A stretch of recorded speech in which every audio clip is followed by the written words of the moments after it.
Hi guys! Welcome back to my channel.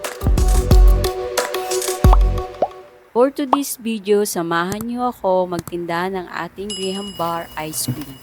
Ayan na nga, nagre-ready na ako ng paninda natin.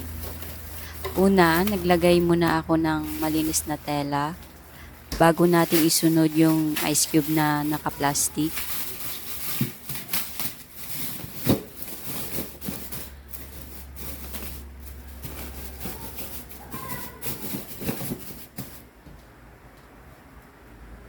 Tapos isunod naman natin yung Graham Bar.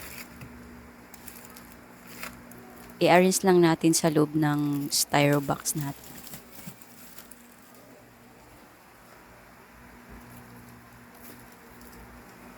May tatlong flavor tayo na ginawa, mango, cookies and cream at chocolate. Yung big size natin ay 45 pesos each. Yung small size naman natin is 30 pesos each.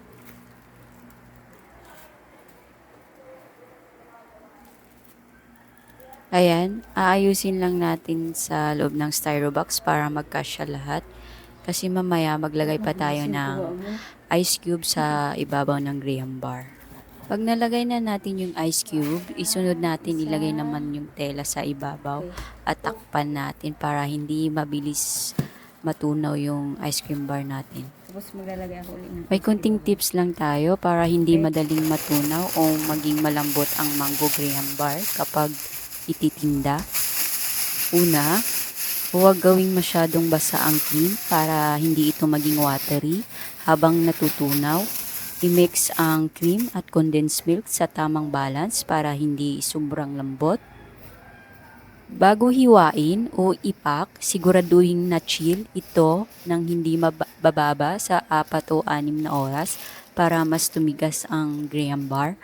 Mas mainam din kung overnight ito ilalagay sa freezer para masulit. Kung walang refrigeration sa bahay, pwede tayo gumamit ng cooler box na may ice packs. Siguraduhin nakatakip ng maayos ang mga Graham Bars para hindi sila direktang maapektuhan ng init. Mas maganda ito itenda sa oras na hindi masyadong mainit, gaya ng umaga o hapon, para hindi madaling matunaw ang Graham Bar natin. Ayan na nga, pupunta na tayo sa lugar kung saan tayo magtitinda.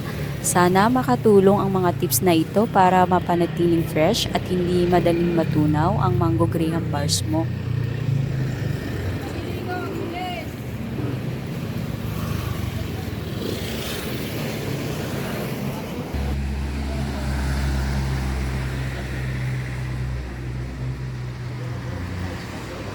Ayan na nga, nakarating na tayo sa pwesto natin at may bumili agad sa atin. Thanks God at nakabuena mano agad tayo. Para laging updated, mag-like and subscribe ka sa channel ko. Thank you and God bless. See you next episode. Babush!